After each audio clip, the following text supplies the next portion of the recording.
우리 하나님께서 이 부활주일 주신 우리 말씀을 함께 보도록 하겠습니다. 오늘 말씀은 우리가 한 구절만 우리 보도록 하겠습니다.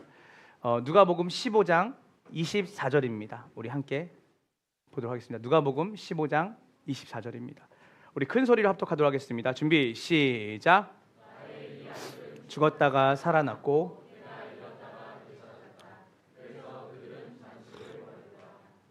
아멘, 아멘입니다. 우리 이 시간 좌우로 이렇게 인사할까요? 앞뒤로 살펴보면서 예수님이 부활하셨습니다. 네, 우리 한 번 더 인사할까요? 예수님의 부활이 나의 부활입니다. 한 번 더 인사할까요? 예수님의 부활이 우리의 부활입니다. 네, 우리 이 시간 여러분들이 예수님의 부활이 여러분의 부활이 되는 줄 믿으시길 간절히 소망합니다. 네, 이 부활절 매년 기독교 절기 중에서 가장 중요하고 큰 절기입니다. 근데 여러분 이제 이런 의문점을 좀 가져보셔야 될 것 같아요. 우리가 매년마다 이렇게 부활절을 이제 우리가 보내는데 정직하게 예수님이 부활하신 그 사건이 나와는 무슨 상관일까? 2000년 전에 한 남자의 죽음과 그의 부활이 지금 오늘날 현 시대에 살고 있는 나와는 어떤 관계가 있지? 사실 이 질문에 우리가 정직하게 답을 하지 못한다면 사실은 이 부활절은 그냥 종교적 형식에 불과할 겁니다. 예수님의 부활이 내 인생과 무슨 상관이 있겠습니까? 근데 여러분, 성경은 명확하게 예수 그리스도의 부활이 우리의 상과 연결이 돼 있다라고 말씀을 해요. 우리 함께 말씀 한번 보도록 하겠습니다. 에베소서 2장 5절입니다. 준비 시작. 죽었던 우리를 그리스도와 함께 살리셨습니다. 자, 하나님이 범죄로 죽었던 우리를 예수님의 죽으심 뿐만이 아니라 예수님이 부활하실 때 누구도 함께 부활했죠? 우리도 함께 부활했다. 함께 사셨다. 그 말은 뭐냐면 이 부활절은 어떤 성인이 죽었다가 살아난 날을 기념하는 날이 아니라 예수 그리스도라고 하시는 그 하나님께서 우리의 죄를 위해 대신 죽으시고 우리를 대신해서 살아나신 게 아니라 이제는 그분의 죽음과 우리의 죽음이 연합되어 있는 것처럼 그분의 부활이 이제 우리의 부활이 되었다라고 말하는 것이죠. 그래서 여러분들이 이 부활절을 기념하는 걸 넘어서 이 부활이 나의 부활이라고 하는 그 깊은 은혜와 그 감격과 감사가 오늘 이 부활절에 참여한 모든 이 예배자들에게 함께 있기를 주님의 이름으로 축원합니다. 오늘 우리가 이 성경 전체의 그 본문을 다 읽지는 않았지만 오늘 이 본문은 여러분이 너무나 잘 알고 있는 탕자의 비유에 대한 이야기입니다. 탕자의 비유에 대한 이야기죠. 한 아버지에게 두 아들이 있었는데 그 둘째 아들이 아버지에게 자기의 몫을, 재산의 몫을 달라는 이야기로 이 이야기는 시작하게 되죠. 근데 단순히 이 이야기에 대해서는 여러분들이 너무 많은 이제 교육과 또 설교를 많이 들으셨을 겁니다. 탕자의 비유에 대한. 그래서 우리가 작년에도 제가 어느 시점에 한번 이거에 대한 본문을 가지고 설교를 했었던 적이 기억이 납니다. 그런데 이 본문은요, 단순히 도덕적 교훈, 떠났던 아들이 다시 돌아오고 그리고 깨졌던 가족의 관계가 다시 회복이 되는 어떤 훈훈한 이야기의 정도에 머무는 이야기는 아닙니다. 오늘 이 탕자의 비유는요, 우리에게 뭘 설명해 주냐면 너무나 명확하게 부활의 능력과 의미가 무엇인지를 이 짧은 이야기 속에 우리에게 명확하게 이야기해 주는 가장 부활에 대해서 적실하게 이야기해 줄 수 있는 본문입니다. 그래서 오늘 이 탕자의 비유라고 하는 이 이야기 속에서 여러분들이 세 가지의 대지를 통해서 여러분이 부활의 의미 그리고 부활의 능력이 무엇인지를 같이 살펴보는 시간이 됐으면 좋겠습니다. 이제 그 이야기 속으로 들어가 보도록 하겠습니다. 자, 누가복음 15장 12절입니다. 우리 함께 읽어보겠습니다. 준비 시작.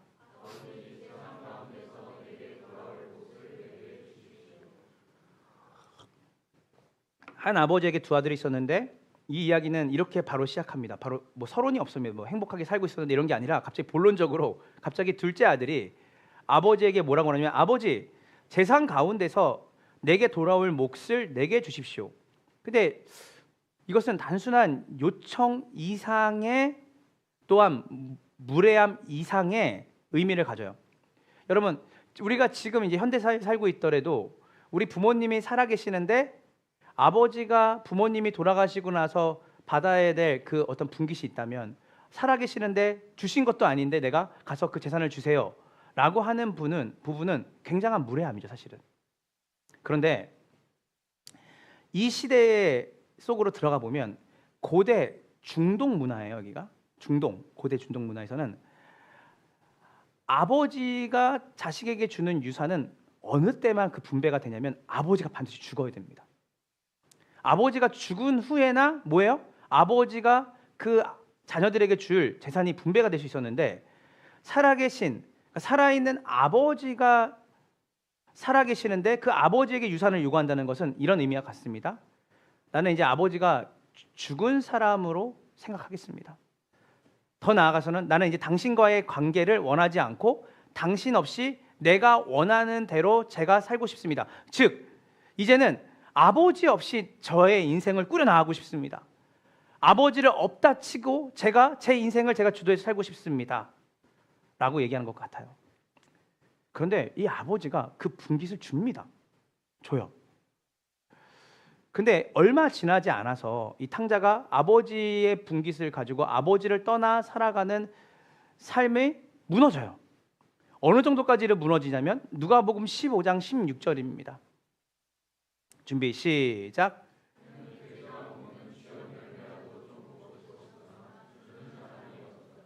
자, 여러분 이 아버지에게 재산을 요구해서 아버지 없는 삶, 아버지 없는 인생으로 살겠다라고 호기 있게 나갔던 그 탕자의 삶은 머지않아서 돼지가 먹는 돼지 사료도 얻어먹을 수 없는 자가 됐어요. 근데 여러분 여기서 중요한 것은 무엇이냐면 여기서 이 돼지라고 하는 동물입니다. 여러분 이 이스라엘 사람, 유대 사람들은 돼지를 불결하다고 생각했어요. 더럽다고 생각했어요. 그러니까 즉 하나님께서 법으로 돼지를 먹지 말라고 하셨거든요. 그러니까 거룩한 존재가 아니에요, 돼지가. 그래서 실제로 이스라엘 사람들은 돼지를 사육하거나 또 돼지를 먹지 않습니다. 그런데 이 아들이 어디까지 내려간 거예요? 돼지를 치고 돼지를 키우는 정도도 아니라 돼지의 우리 속에 들어가서 돼지가 먹는 사료조차도 얻어먹을 수 없는 신세가 된 거예요. 이것은 바로 뭐냐면 이 탕자의 인생이 아버지를 떠난 탕자의 인생이 어떻게 되냐면 궁핍 속에서도 인간의 존엄성, 자존심 그리고 앞으로 자기의 정체성이죠. 자기가 이 돼지를 가까이 해서는 안 되는 그 정체성, 민족적 정체성도 미래도 함께 사라진 모습이에요. 이걸 이렇게 말할 수 있습니다. 살아있다 하나 이미 죽은 존재가 된 거예요. 자, 이제 이쯤 되면 이제 우리가 이 탕자를 평가할 수 있죠. 배은망덕하게 그렇게 하니까 결국 돌아온 건 이거지. 네가 그렇게 아버지한테 호기 있게 재산 달라고 할 때부터 알아봤다 이 불효막심한 놈아. 결국은 권선징악이지. 근데 이 탕자의 이야기의 본질은 바로 뭐냐면 바로 이 이야기가 우리의 이야기라는 것이에요. 여러분 우리가 누누이 말하지만 죄라는 것은 관계의 깨어짐이거든요. 우리가 거짓말하고 미워하고 싫어하고 이런 분열을 일으키고 이건 죄의 열매입니다. 그러니까 죄의 열매를 회개하는 게 아니라 사실은 진짜 회개는 하나님과의 관계가 깨어지면서 나오는 열매들을 가지고 회개하는 게 아니라 내가 하나님과의 올바른 관계를 맺지 않고 있음을 회개해야 되는 것이에요. 오늘 보니까 이 탕자는 아버지 없는 인생을 꿈꿨습니다. 아버지가 상관하지 않는 인생, 아버지 없는 자유를 꿈꿨던 거예요. 그래서 아버지에게 분깃을 요구해서 나가는데 여러분 우리 로마서 6장 23절이 바로 번뜩 이 돼지의 지업 열매조차도 먹을 수 없는 상태를 얘기하는 것이죠. 다 같이 우리 읽어볼까요? 준비 시작. 아버지를 떠나고 하나님과의 관계가 깨어진 인생은 살아있다 하나 죽은 존재로 사는 것이에요. 왜냐하면 죄라는 것은 윤리와 도덕을 넘어서 바로 살아계신 하나님 아버지와의 관계의 깨어짐, 끊어짐을 얘기하는 것이거든요. 그래서 이 이야기는 여기서 끝나면 그냥 너무나 깔끔하죠. 아버지를 떠나서 아버지에게 분깃을 요구한 불효막심한 아들이 결국 심리도 못 가서 발병 나는 얘기로 끝나는 거예요. 그래서 권선징악으로 끝내면 딱 좋은 얘기인데, 근데 여기에 반전이 있는 겁니다. 여기에 부활의 이야기가 있는 거예요. 우리의 삶에도 반전이 있었던 거죠. 죄로 말미암아 죽을 수밖에 없는 우리, 하나님과의 관계가 깨어진 우리의 삶은 살아있다나 죽은 자고, 이미 우리는 죽은 존재로 살아갈 수밖에 없는 존재였는데, 우리 가운데 우리가 시리즈로 설계했던 것처럼 성육신 예수님 우리에게 찾아오신 사건이 있는 거죠. 그래서 이 비참한 실존, 이 탕자, 아버지를 떠나서 이 탕아가 된, 내가 내 멋대로 살 거야, 이 불효막심한 아들의 비참한 실존을 닮은 이야기. 그러나 이 비참한 실존으로 이 아들의 인생이 마무리되는 것이 아니라 그 변수가 일어나는데, 그것이 바로 누가복음 15장 16절부터 19절까지 내용입니다. 우리 다 같이 한번 읽어볼게요. 준비 시작.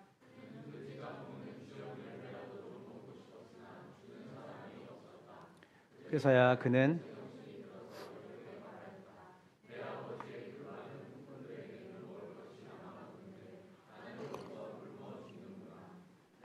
나 아버지께로 돌아.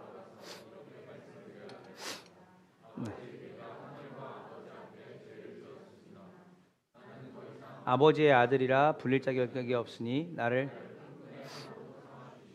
자, 그렇게 대지의 지엽 열매도 먹고 배를 채우고 싶은 심정이었는데 그러지도 못하는 죽어 있는 존재로 있다가 갑자기 생각이 난 거예요. 기억이 났어요. 아버지 집에는, 자기가 그렇게 떠나고 싶었던 아버지의 품 안에서는 작은 품꾼조차도 배부르게 먹을 수 있는 양식이 있었다는 것을 기억해요. 여러분, 중요한 것은 기억했다라는 거예요. 생각이 났다는 거예요. 여러분, 이것은 그의 적극적인 사고방식이나 그가 가지고 있었던 상황 속에서 그의 반응이 아니라, 따라해 보세요. 은혜. 기억나게 하시는 하나님의 은혜가 그에게 일어난 거예요. 그래서 이 사람이 19절에 이렇게 얘기합니다. 나는 더 이상 아버지의 아들이라 부를 자격이 없으니 내가 다시 돌아간다면 나를 뭘로? 품꾼의 하나로 삼아 달라고 얘기를 해야겠다. 자, 여기에 뭐가 있죠? 이 아들이 아버지에 대해 오해하는 부분이 있어요. 어떤 오해일까요? 내가 지금 이 상태로 아버지께 돌아가면 아버지가 나를 아들로 받아줘요, 안 받아줘요? 안 받아줄 것 같아요. 그러니까 뭐예요? 아버지가 나를 안 받아줄 것 같으니까 나를 아들이 아니라 누구로? 그 집에서 노동을 하는 종의 한 사람으로 받아달라고 하는, 사실은 엄밀히 말해서는 뭐냐면 아버지의 존재에 대해서 신뢰를 못하는 거죠. 내가 이렇게 돌아가면 아버지는 반드시 나를 곤장을 치거나 주변 사람들에게 알려서, 원래 율법대로라면 돌로 쳐서 죽이거든요, 이 불효막심한 아들을. 근데 내가 그렇게 죽을 수는 없으니까 아버지한테 빌어서 아버지 저를 품꾼으로 받아주세요 하면 아버지가 그래도 나한테 좀이라도 온정을 발휘하지 않을까라고 하는 타협적 회개를 한 거죠. 타협적 회개. 아버지의 사랑이 나를 품을 수 있을지, 큰지, 그리고 확신하지 못했죠. 근데 바로 이 지점이거든요. 이 지점에서 뭐가 있냐면 부활의 복음이 시작이 돼요. 자, 우리 이제 이 아들이 마음을 먹고 아버지에게 내가 품꾼의 하나로 내가 받아들여지는 것을 아버지에게 얘기하고 살려달라고 해야겠다 하면서 이제 길을 떠납니다. 자, 우리 누가복음 15장 20절을 함께 보도록 하겠습니다. 누가복음 15장 20절입니다. 준비 시작.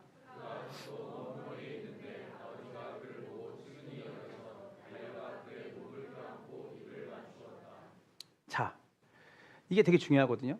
시간 순서상 그 아들이 내가 이렇게 돼지의 지엽 열매도 먹을 수 없을 정도로 나는 이제 처참한 신세고 나는 굶어 죽게 생겼다.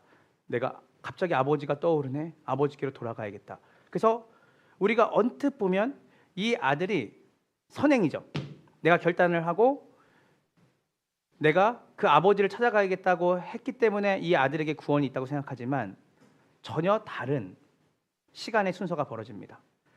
그가 아직도 먼 거리에 있는데, 그 말은 뭔 말이냐면 이 아들이 결단하고 이제 쉽게 말해서 한 발짝을 내딛었는데, 한 발짝을 그 방향으로 내딛었는데 좀 멀리 보니까 잘 희미한 한 사람이 서 있는 거예요. 점점 한 발짝 한 발짝 가는데 누구냐면 아버지께서 이 아들이 나간 이후부터 단 한 번도 그 자리를 벗어나지 않고 아들이 돌아올 만한 길목에서 아들을 기다리고 있었어요. 자, 볼게요. 이 아들이 기억하고 결단한 게 먼저가 아니라 누구의 기다림이 먼저였죠? 네, 맞아요. 이 아버지께서 그 아들이 나간 이후로 언제부터인지 모르겠어요.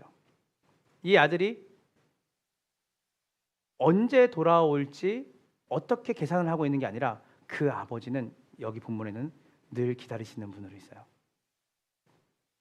먼 거리에 있는데 아버지가 그를 봤는데 아버지의 반응이 뭐냐면 그를 보고 따라해보세요. 측은히. 그래서 긍휼히 여기는 거예요. 아들이 너무 불쌍한 거예요. 불쌍히 여겨서 어떻게 해요? 달려가서 그의 목을 껴안고 입을 만지죠. 자, 여기서 중요한 건 뭐냐면 아들이 아버지를 먼저 봤어요? 아버지가 아들을 먼저 봤어요? 아버지가 먼저 아들을 봤어요. 그리고 아버지가 먼저 달려갔어요. 그리고 아버지가 목을 껴안고 아버지가 먼저 입을 맞췄어요. 우리가 얼핏 생각할 때는 탕자가 돌아올 준비를 마쳤을 때에 아버지의 그 은총이 그 행위를 통해서 주어졌다고 생각을 하지만 사실은 그가 먼 나라로 떠나 그 순간부터 아버지는 이미 달려가기 시작했던 거죠. 그래서 구원은, 부활은 우리가 선행해서 일어난 일이 아닙니다.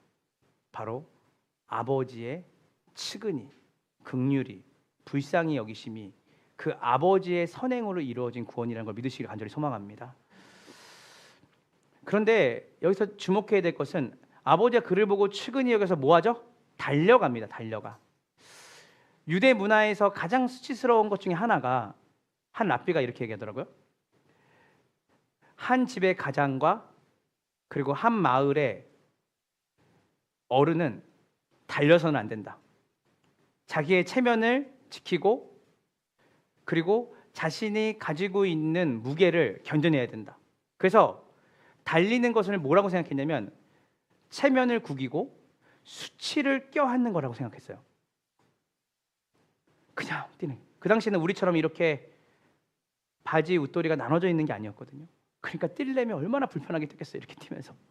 근데 아버지가 아들을 보자마자 아버지가 옷을 이렇게 치켜 세우고 뛰는데 누가 보면 저렇게 천박스러울까? 어떻게 저렇게 뛸 수 있지? 이미 그 달려가라는 거기 안에 뭐가 있냐면 이 아버지가 수치심과 자신의 체면을 생각하지 않고 달려갔다는 걸 생각해요. 여러분, 진짜 사랑을 하면요, 체면이 어디 있어요? 진짜 사랑하면 누가 나한테 수치를 주는 게 뭐 상관이 있어요? 그 대상밖에 안 보이는 겁니다. 여러분, 뭐가 생각이 나요? 바로 이 아버지의 이 달려가는 이게 워드 플레이거든요. 여러분, 달리다 할 때 달리다 달려서. 근데 예수님께서 십자가에 달리셨죠.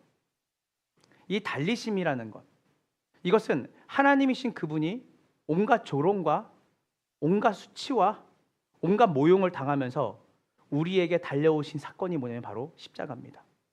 그래서 하나님 아버지의 그 사랑의 십자가의 달리심, 오늘 이 죄로 말미암아 죽을 수밖에 없는 아버지를 떠나 더 이상 변명도 할 수 없는 그 위치에 있는 죄인들에게 달려오신 아버지.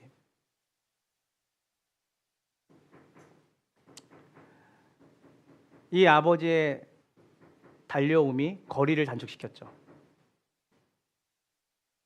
그 아들이 거리를 단축시킨 게 아니라 아버지가 달려와서 자신과 아들의 관계를 가깝게 만들었죠. 수치예요. 십자가는 수치였거든요. 모욕이었거든요. 이 아버지가 수치심과 모욕을 감내해내가면서 뛰었던 것은 무엇이냐면 사랑이었어요. 아들의 행동이 용서와 회복을 가져오는 게 아니라 아버지의 행동이 아들의 용서와 회복을 가능케 하는 것이에요. 탕자는 둘째 아들은 아직 자기가 변명도 하지 못했어요. 제가 왜 돌아왔냐면요, 아버지 제가 왜 어떻게 하고 이렇게 살았냐면요, 그리고 제대로 아버지에게 엎드리기조차도 하지 못했어요. 근데 아버지는 먼저 달려갔고 먼저 안으셨고 입을 맞추었고 그를 받아들였죠. 바울은 얘기해요. 로마서 5장 8절에 다 같이 읽어볼게요. 준비 시작.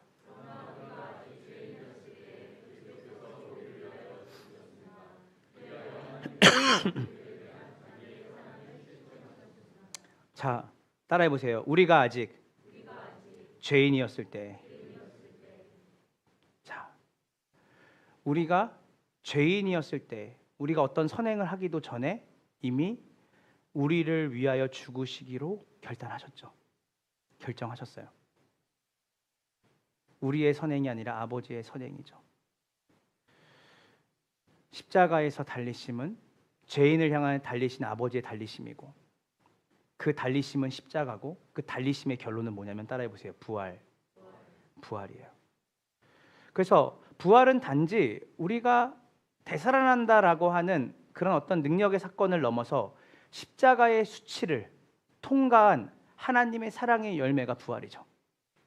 십자가의 수치를 통과한 하나님의 사랑. 드디어 이제 탕자가 입을 엽니다. 그가 돌아와서 가장 먼저 아버지께서 막 달려와서 세레모니 하는 거죠. 막 이렇게. 제가 예전에 100일 휴가를 처음 나왔습니다. 나왔는데 아버지 어머니가 먼 거리에서부터 기다리고 계시지 않았고 집에 계셨는데, 저희가 그때 분식점을 하셨어요. 그때 집이 되게 힘든 시기였는데 지금도 톡톡히 기억이 나요. 제가 버스를 딱 내려서 집에 걸어가는데 일단은 아버지 어머니가 버스 정류장에 안 나와 계신다는 걸 확인했죠. 확인하고 이제 갔는데 제가 몇 시에 올 줄 몰랐나 봐요. 근데 제가 그날 기억이 나요. 제가 저 왔어요 했는데 와, 그때 어머니가 아버지가 엄청 좋아하시는 거예요. 나는 군대 얘기를 뭐 이렇게 이거 뭐 신고도 하고 뭐 제가 갔다 와서 뭐 이렇게 이것도 하기 전에 그냥 와가지고 손 잡고 뭐 이렇게 하고 수고했다 뭐 했다. 저는 사실은 군대 가기 전에 한 보름까지는 이제 부모님하고 시간을 많이 못 보내고 친구들하고 많이 시간을 보냈고 그게 되게 죄스러운 마음이 있었거든요. 근데 제가 그리고 나서 군대를 갔다가 100일 만에 나와서 이제 그때 같이 못 보낸 시간이 너무 죄송하고 제가 훈련소에 있으면서 또 훈련 받으면서 부모님 생각이 많이 났습니다. 이런 얘기를 해야 되는데 아버지 어머니는 그냥 계속 저한테 뭐 이렇게 수고했다 뭐 했다 몸은 건강하냐 그리고 막 눈물 글썽거리면서 저를 엄청, 그리고 제가 좋아하는 뭐 음식들을 뭐 잔뜩 거의 뭐 축제처럼 해주시더라고요. 이거와 비슷하다고 생각을 해요. 탕자는 5만 가지 생각을 하고 왔겠죠. 내가 아버지와 만나게 되면 아버지 나를 어떻게 대하실까? 내가 아버지에게 잘못한 것들을 얘기해야겠다. 그러니까 여러 가지의 생각 주머니를 가지고 왔는데 아버지는 심플하죠. 먼저 뛰어와서 달려가서 내 아들아 보자. 네 건강하냐? 네 어떻게? 네가 온 게 너무 기쁘다. 여러분, 제가 하나님을 만나고 너무 감사한 게 뭔지 아세요? 주님은 저에게 과거에 대한 얘기를 잘 안 해요. 우리 인간들은 과거에 대한 이야기라는 걸 좋아하잖아요. 과거에 네가 어땠고 저땠고, 우리 스스로도 내 과거가 어땠고 저땠고 얘기할 좋아하잖아요. 근데 하나님은 가늠한 여인에게 이렇게 말씀하셨어요. 나도 너를 정죄하지 않겠으니 미래요. 다시는 죄를 짓지 말아라. 그리스도 안에서는 결코 정죄함이 없나니 미래지향 죄와 사망의 권세에서 내가 너를 해방했다. 그런즉 그리스도 안에 있으면 새로운 피조물이라. 이전 것은 지났으니 보라 새 것이 되었다. 여기서 중요한 건 뭐냐면 새 것이 아니라 엔 그리스도 안에서 주님은 나에게 뭐라 하냐면 주님 제가 오늘 너무 못 살았습니다. 지금부터 잘 살면 되지. 지금부터 새롭게 살면 되지. 지금부터 멋진 삶 살면 되지. 근데 이 아들이 아버지를 만나자마자 나타난 고백은 아버지의 태도와는 좀 달랐어요. 누가복음 15장 21절을 함께 보도록 하겠습니다. 자, 준비 시작.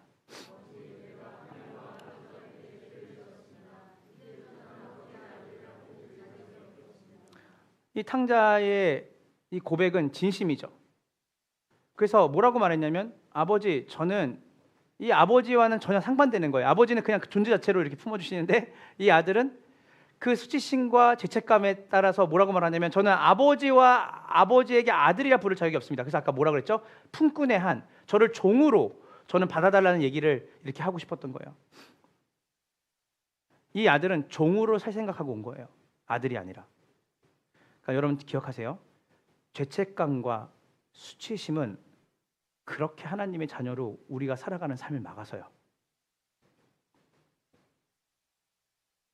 과거에 있던 내 지난 삶이 하나님의 자녀로 내가 받아줬는데도 불구하고, 나까짓 게 무슨 하나님 앞에 나와서 나까짓 게 무슨 그렇게 하나님을 살겠다고. 그 뭐라고 말하냐면, 그냥 은혜의 부스러기만 누리면서 종처럼 앵벌이처럼 그냥 그 은혜만 주시면 살겠습니다로 우리가 정의를 내리죠. 그런데 아버지가 여기에 대해서 응답을 하지 않아요. 그러니까 처음으로 아버지와 만나서 했던 고백이 뭐냐면, 저는 아버지 앞에 죄를 졌으니까 저를 이제 아들이라 부르지 말고 품꾼의 한 명으로 부려주세요 라고 얘기했는데, 아버지가 그래 이렇게 해서 응답한 게 아니라, 아버지는 그냥 자기 길을 가세요. 자기가 하고 싶은 얘기를 하는 건 해요. 15장 22절입니다. 그 아래 아들의 그 반응에 대해서 시작.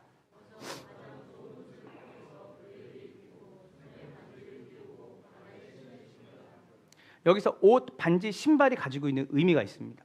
성경 신학적 의미가 있어요. 옷은 성경에서 일관성 있게 얘기하는 게 뭔지 아세요? 옷은 죄와 수치를 덮는 의예요. 의. 죄와 수치를 덮는 의로서의 옷은 성경 신학적으로 기능을 해요. 그 말이 뭐예요?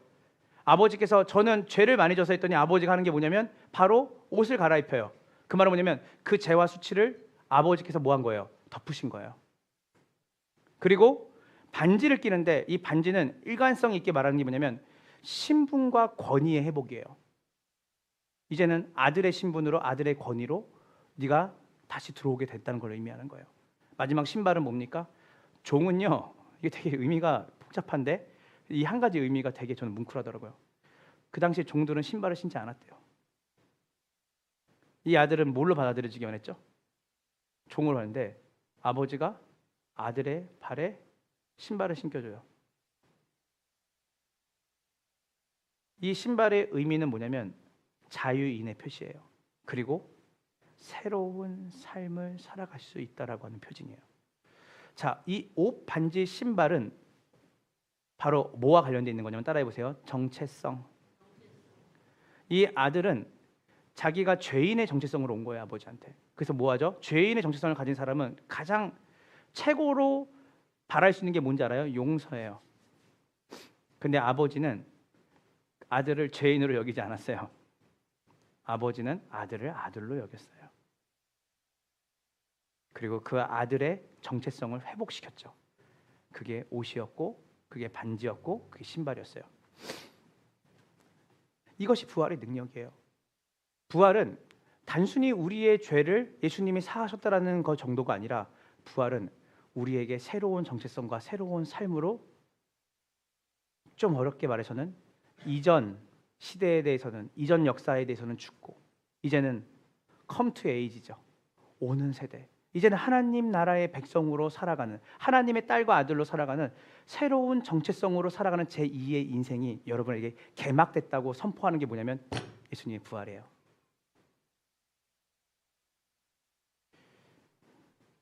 탕자는 용서를 구했지만 아버지는 정체성을 회복시켜줬죠. 고린도후서 5장 17절을 우리가 함께 보도록 하겠습니다. 준비 시작.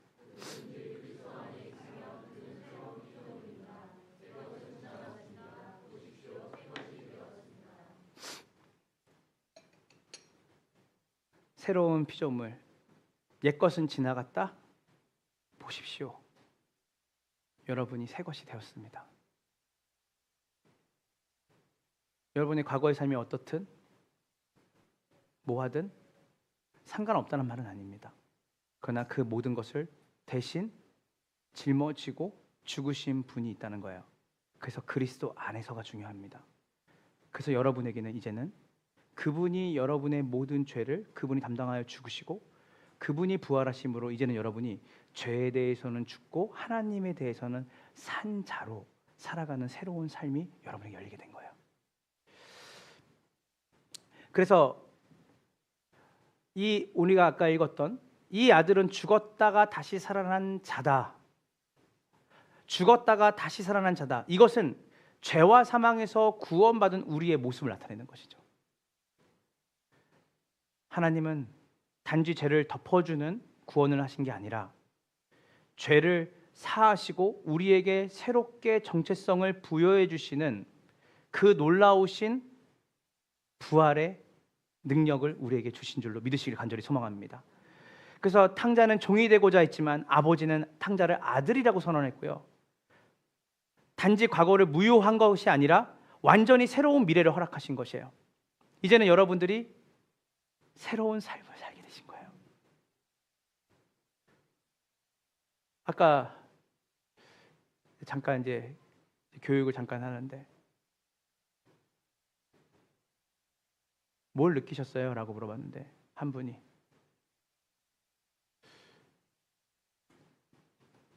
자기의 삶이 달라졌대요. 바라보는 게 달라지고 사람을 만나는 게 달라지고 일상을 살아가는 게 달라졌다는 거예요. 왜 그런지 아세요? 새로운 생명이 여러분에게 시작이 된 거거든요. 그래서 부활은 용서받았다는 선언이 아니라 너는 다시 살아난 아들이며 앞으로 그렇게 내 아들답게 살아가게 될 거다 라고 하는 하나님의 선언이에요. 그래서 누가복음 15장 24절을 우리가 다시 한번 읽어보도록 하겠습니다. 누가복음 15장 24절입니다. 우리 다 같이 합독하도록 해보겠습니다. 누가복음 15장 24절입니다. 시작.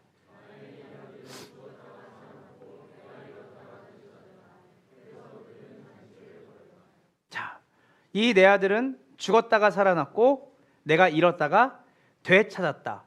자, 이 부활이 가지고 있는 것 따라해보세요. 되찾았다. 그래서 지금 아들로 삼은 게 아니라 원래 아들이었어요. 그래서 한번 따라해보세요. 부활은 망가지고 뒤틀렸던 모든 것을 제자리로 돌려놓은 것. 하나님이 여러분을 원래부터 하나님의 소유와 하나님의 자녀로 하나님의 연합된 존재로서 여러분을 창조하셨다는 것을 기억하세요. 그것을 다시 되돌려놓은 사건이 부활입니다. 원래 여러분들에게 있었던 여러분의 디폴트예요. 여러분의 초기값이 바로 하나님의 품 안에서 하나님과 함께 하나님의 모든 것들을 함께 누리는 상속자요 청지기로 여러분 부름받았다는 것을 기억하시길 바랍니다. 그래서 로마서 6장 4절은 이렇게 얘기를 합니다. 함께 읽고 마무리하겠습니다. 오늘 준비 시작. 그와 함께 묻혔던 것이다. 그것은 죽은 사람들 가운데서 따라해보세요. 새 생명 안에서 살아가기 위함입니다. 부활은 안 따라하셔도 돼요. 부활은 관념이 아닙니다. 정신통일이 아니라 부활은 새로운 생명 안에서 살아갈 수 있는 힘이 우리에게 주어졌다는 것을 말하는 것이에요. 오늘 이 본문의 내용을 이 기독교 최고의 작가라고 하는 필립 얀시가 자기의 오 놀라운 하나님의 은혜라는 책에서 이 탕자의 비유를 각색해서 이제 글을 썼습니다. 그래서 오늘 이거를 제가 여러분에게 읽어드리고 오늘 설교 마무리하려고 합니다. 소녀는 미시간주 트래버스 시티 위쪽 버지 농장에서 성장했다. 부모는 약간 구식이라 딸이 듣는 음악, 코걸이, 치마 길이 따위에 감인 반응을 보이곤 한다. 어쩌다 외출 금지력이 떨어지면 소녀는 가슴이 부글부글 끓는다. 그날도 말다툼 후 아버지가 방문을 두드리자 딸이 소리친다. 아빠가 미워요. 그날 밤 소녀는 그동안 생각만으로 수없이 연습했던 일을 행동에 옮긴다. 가출을 한 것이다. 디트로이트는 전에 교회 중고등부에서 타이거즈 팀의 경기를 보기 위해 한 번밖에 가본 일이 없다. 트래버스 시티 신문마다 디트로이트 시내 갱단, 마약, 폭력 기사가 무서울 정도로 자세히 보도되고 있었던 터라 소녀는 내가 가출을 하면 부모가 설마 이곳까지 와서 자기를 찾아 나서지는 않으리라 단정한다. 캘리포니아나 플로리다 같은 안전한 곳이면 모를까 디트로이트는 안 오실 거야. 가출한 지 이틀째 되던 날 소녀는 지금까지 본 것 중에 제일 큰 차를 몰고 다니는 한 남자를 만나게 된다. 남자는 차도 태워주고 점심도 사주고 머물 곳도 마련해준다. 소녀는 남자가 준 알약을 먹고 생전 몰랐던 기분에 빠져든다. 소녀는 역시 내가 옳았어. 엄마 아빠는 재미있는 건 하나도 못하게 했던 거야 라고 부모를 단정한다. 그렇게 한 달, 두 달, 한 해가 별탈 없이 지나간다. 큰 차를 모는 남자는 소녀에게 남자들이 좋아하는 일을 몇 가지 가르친다. 상대가 아직 미성년자인 만큼 남자들이 내는 돈에도 웃돈이 붙는다. 소녀는 마음껏 룸서비스도 주문해가며 빌딩 옥상의 고급 주택에 살고 있다. 가끔 식구들이 생각날 때도 있지만 지금은 자기가 거기서 자랐다고 믿어지지 않을 정도로 그들의 부모의 삶이, 가족들의 삶이 답답하고 촌스럽게 보인다. 소녀는 어느 날 우유팩 뒷면에 사람을 찾습니다라는 문구와 함께 자기 사진이 실린 것을 보고 잠시 놀란다. 하지만 머리는 이제 금발이고 짙은 화장에 여기저기 구멍도 뚫고 보석까지도 단 여자를 그 아이로 착각할 사람은 없을 것이다. 거기다 친구들도 대부분 가출을 하긴 했지만 디트로이트 바닥에서 가출한 친구들이 서로 밀고 하는 일은 없다. 1년이 지나면서 소녀의 얼굴에 병색이 돌기 시작한다. 돌연 낯빛이 바뀌는 사장을 보고 소녀는 경악한다. 요즘 같은 세상에 빈둥거려서는 안 돼. 사장이 불만을 표하고 소녀는 어느새 일원 한 푼 없이 길거리로 나앉게 된다. 여전히 하룻밤에 두세 건씩 일을 건지긴 하지만 이제는 큰 돈도 못 받는 데다가 그나마 받은 돈도 마약을 사는데 쓰면 끝이다. 겨울이 오자 소녀는 대형 백화점 새창살에 기대어 잔다. 그러나 잔다는 것은 틀린 말이다. 한밤중 디트로이트 시내는 10대 소녀가 경계를 풀고 있을 곳이 못 된다. 어둠이 깔려온다. 기침이 심해진다. 그날 밤도 사람들 발자국 소리를 들으며 깨어 있는데 한순간 모든 것이 달라 보이기 시작한다. 무대의 주인공 같던 기분은 더 이상 간대없고 춥고 무거운 도시의 길 잃은 아이의 심정만 남는다. 소녀는 훌쩍거리기 시작한다. 주머니는 비어있는데 배가 고프다. 대책이 필요하다. 소녀는 바닥에 웅크리고 코트 위에 신문지까지 덮어쓴 채 떨고 있다. 불현듯 끊겼던 기억이 되살아나며 하나의 영상이 가슴 가득 떠오른다. 천지의 벚꽃이 만발한 5월에 자신의 고향이죠. 트래버스 시티. 소녀가 키우는 강아지가 테니스공을 찾아 벚꽃이 흐드러진 숲속을 달리는 장면. 하나님, 제가 어쩌다 집을 나왔을까요? 소녀가 혼잣말로 중얼댄다. 가슴이 미어지는 것 같다. 우리 집 개도 나보다 잘 먹는데. 소녀는 흐느낀다. 그리고 한순간에 깨닫는다. 견딜 수 없을 정도로 부모님께 돌아가고 싶다는 것을. 연거푸 세 차례 전화를 걸지만 계속 자동 응답기만 울린다. 처음 두 번은 그냥 끊지만 세 번째는 메시지를 남긴다. 아빠, 엄마 저예요. 집에 갈지도 모르겠어요. 집 방향 버스를 타요. 그쪽에 가면 자정쯤 될 거예요. 아빠, 엄마가 없으면 그냥 버스에 앉아 그 지역을 지나 캐나다까지 가겠죠. 버스가 디트로이트와 트래버스 시티 사이의 경유지를 모두 통과하는 데는 7시간쯤 걸린다. 그 사이 소녀는 자기 계획의 허점을 깨닫는다. 만약 엄마 아빠가 출타 중이라 메시지를 못 듣는다면 하루 이틀 더 기다린 후 직접 통화를 했어야 하지 않을까? 설사 집에 계신다 해도 딸 하나 오래전에 죽은 셈 치고 단념하고 계실지도 몰라. 충격을 극복할 시간을 드릴 걸. 이런 연려 중에도 아버지한테 할 말을 준비하느라 소녀의 생각은 어지럽기만 하다. 아빠 죄송해요. 잘못했어요. 아빠 잘못이 아니에요. 다 제 잘못이에요. 아빠 용서해 주세요. 수없이 되뇌는 말. 연습인데도 벌써 목이 잠긴다. 남한테 잘못을 빌어본 적이 언제던가. 버스는 베이시티부터 헤드라이트를 켜고 달린다. 숱한 바퀴에 스쳐 닳아진 도로 위로 작은 눈송이가 흩날리고 아스팔트에서 뿌옇게 김이 난다. 시골 고향의 밤은 칠흑같이 어둡다는 것을 그동안 까맣게 잊고 있었다. 사슴 한 마리가 손살같이 길을 가로지르는 바람에 버스가 잠시 출렁인다. 길 옆에는 트래버스 시티까지 남은 거리를 알리는 표지판이 나왔다. 사라지고 또 나왔다 사라졌다. 오 하나님. 버스의 에어브레이크가 쉬 소리를 내며 드디어 터미널 안으로 들어서자 운전기사가 안내방송을 한다. 잠시 정찬 시간은 15분입니다. 소녀의 인생을 판가름을 낼 운명의 15분. 소녀는 손거울로 얼굴을 살피고 머리를 매만진 뒤 위아래로 자기에게 묻은 립스틱을 지어낸다. 손가락 끝은 담배 얼룩으로 가득하다. 부모님이 자기를 알아볼까? 잠시 생각해본다. 물론 나와 계신 경우의 이야기다. 앞일을 전혀 모른 채 소녀는 터미널로 들어선다. 5만 가지 상상을 다 해봤지만 정작 눈앞에 펼쳐진 것은 정말 꿈에도 생각하지 못했던 장면이다.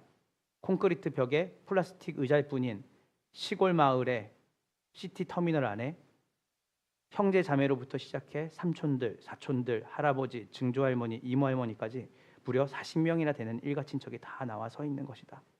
저마다 우스꽝스러운 파티 모자를 쓰고는 요란한 악기를 불면서 터미널 벽은 온통 컴퓨터로 뽑아낸 환영 현수막으로 뒤덮여 있었다. 환영 인파 속에서 아빠가 다가오자 소녀는 녹아내리는 수은처럼 눈물이 아른거리는 눈으로 아빠를 보며 외워둔 말을 시작한다. 아빠 죄송해요. 아빠가 말을 막는다. 쉿! 이러고 있을 때가 아니야. 용서를 빌고 있을 시간이 없어. 가족 파티에 늦을라. 집에서 잔치가 널 기다리고 있거든. 과거의 수치와 죄책감에 묶여 살아가는 인생이 아니라 아들의 신분을 회복시키고 은혜로 덮어주는 그 아버지가 오늘도 우리를 기다리고 계시고 내일도 기다리고 계실 거고, 여러분의 삶 가운데 이제는 죄에 대한 정죄가 아니라 사랑으로 기다리시는 아버지의 선행적인 사랑이 이제는 여러분에게 남은 인생이 된 것입니다. 부활절입니다. 예수님의 부활이 우리에게 상관이 있겠습니까? 그분의 살아나심과 우리의 살아남이 연합되어 있고, 이제는 여러분은 죄와 죄책감과 수치심과 죽음을 따라 살아가는 인생이 아니라 다시 하나님을 아버지라고 부를 수 있고 그분의 한없는 사랑에 덧입어 살아가는 정체성을 가진 존재가 됐습니다. 여러분들이 과거에 매여 살 때마다 주님 말씀하십니다. 이전 것은 지났다 얘야. 보라 새 것이 되었다. 쉿 듣겠다. 오늘 이 부활절에 여러분의 삶 가운데 부활의 소망 되신 예수 그리스도가 박제되어 있는 모형물로 있는 게 아니라 여러분의 삶 전체를 뒤바꿔 놓은 혁명적인 사건을 부활을 통해 우리에게 이루셨다는 것을 여러분 기억하시며 부활의 증인으로 그 사랑을 누리고 부활의 증인으로 그 사랑을 전하는 복된 하나님의 자녀된 정체성으로 살아가는 여러분의 삶이 되기를 주님의 이름으로 축원합니다. 우리 이 시간 다 같이 함께 우리 기도하는 시간을 잠깐 가지려고 합니다. 오늘은 우리 다 같이 눈을 한번 감아볼까요? 한번 다 눈을 감아보세요. 리차드 포스터는 거룩한 상상이 필요하다고 했어요. 성경을 읽을 때. 이 탕자의 아들은 바로 여러분이잖아요. 하나님 없이도 내가 잘 살 수 있습니다. 내 능력, 내가 원하는 삶, 여태까지 교회 다니면서 갑갑했고 종교에 묶여서 내가 못했던 거 제가 마음껏 하고 살고 싶습니다. 하나님이 제 인생에 도움이 된 것 같지 않은 그 인생을 떠나서 버리고 저는 제가 원하는 대로 살겠습니다. 어떤 분들은 그게 1년이 될 수 있고 2년이 될 수 있고 3년이 될 수도 있죠. 어쩌면 어떤 분들은 아버지와 늘 함께 있었지만 그 아버지와의 인격적인 사랑을 누리지 못한 채로 그냥 종교적인 종교성만 가지고 그 자리에 있었을지도 모르겠습니다. 아버지가 나를 다시 돌아가면 품으실 수 있을까? 그 의심을 했던 그 탕자의 의심이 여지없이 무너질 정도로 아버지는 달리셨죠. 보자마자 달리셨죠. 어쩌면 아버지는 기다리면서 항상 달리셨을 거예요. 아버지의 머릿속은 늘 아들과 만나는 그날, 아들이 거리를 좁혀서 온 게 아니라 아버지가 거리를 좁혀서 왔고, 아들이 자기가 했던 행동에 대한 보응으로 그 집에 산 게 아니라 아버지는 단 한 번도 아들을 잊어본 적 없고 아버지는 항상 그 아들을 자기의 가슴판에 깊이 새겨놓고 그 아들을 그 정체성으로, 당신의 자녀의 정체성으로 품고 계셨죠. 거기서 나오는 게 뭔지 아세요? 그 다음에 우리는 전래동화를 읽으면 그 후속 이야기가 나오잖아요. 그러면 어떻게 살았지? 그 다음에 존 파이퍼라는 목사님이 이렇게 말해요. 이 이야기의 결말은 어떻게 될까? 이 둘째 아들은 아버지의 그 사랑을 받고 아들로서 정체성을 갖고 살게 된 그 아들은 어떤 삶을 살까? 그 아들은 평생을 아버지를 자랑하며 살았을 거라고 해요. 우리 아버지 같은 분은 없다. 평생에 우리 아버지 같은 사랑을 가진 사람은 없다. 이게 뭔지 아세요? 이게 워십입니다. 예배는 그래서 원인이 아닙니다. 예배는 반응이에요. 예배는 결과예요. 그래서 그 둘째 아들은 평생을 거쳐 아버지를 찬양하고 아버지의 은혜에 감사하며 살았을 겁니다. 부활은 박제된 모형이 아닙니다. 우리의 삶에 다시 감사와 은혜를 불러일으키는 동인이요, 우리의 삶에 새로운 정체성을 갖게 살아가는 역사의 시작으로 주님께서 우리에게 부활을 주신 것입니다. 오늘 이 시간 다 같이 우리 눈을 감고 침묵으로 하나님께 기도하며 나갈 텐데요, 오늘 여러분에게 주신 이 간단한 이야기지만 이 이야기 속에서 여러분을 기다리신 그 아버지의 사랑, 여러분의 정체성을 회복시키신 그 하나님의 사랑 앞에 여러분이 감사와 이 부활의 소망과 생명을 가진 정체성을 가진 자로서 하나님 제가 살아가기를 결단하는 여러분과 하나님과의 은밀한 기도를 주님께 올려드리며 나아갔으면 좋겠습니다. 다 같이 눈을 감고 우리 침묵으로 주님 기도하며 나갑시다.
기도하겠습니다.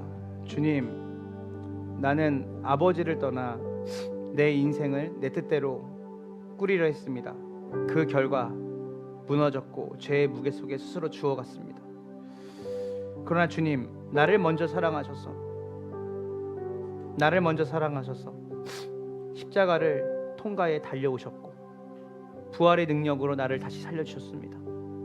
이제는 죽은 자가 아닙니다. 나는 다시 살아난 자입니다. 이 부활절을 맞이해서 우리가 다시 한번 우리에게 주신 그 부활의 생명, 새로운 정체성, 잃어버렸던 그 정체성을 회복한 자답게, 다시 살아난 자답게 하나님의 자녀로 새로운 정체성을 입은 존재로 기쁨과 감사로 살아가는 검단 함께하는 교회 성도들이 되게 하여 주시옵소서. 그리하여서 이들을 통해 부활의 소망과 생명으로 살아가는 이들을 통해 이들의 삶 가운데 또다시 예수 그리스도의 죽으심과 부활의 그 기쁜 소식을 경험케 되어지는 이웃들이 많아질 수 있도록, 특별히 검단 함께하는 교회 검단 신도시에서 그런 역할을 할 수 있게 해달라고 하나님 이 시간 주님 앞에 간절히 기도하오니 주님 역사하여 주시옵소서. 감사드리며 우리 구주 예수님의 이름으로 간절히 기도합니다.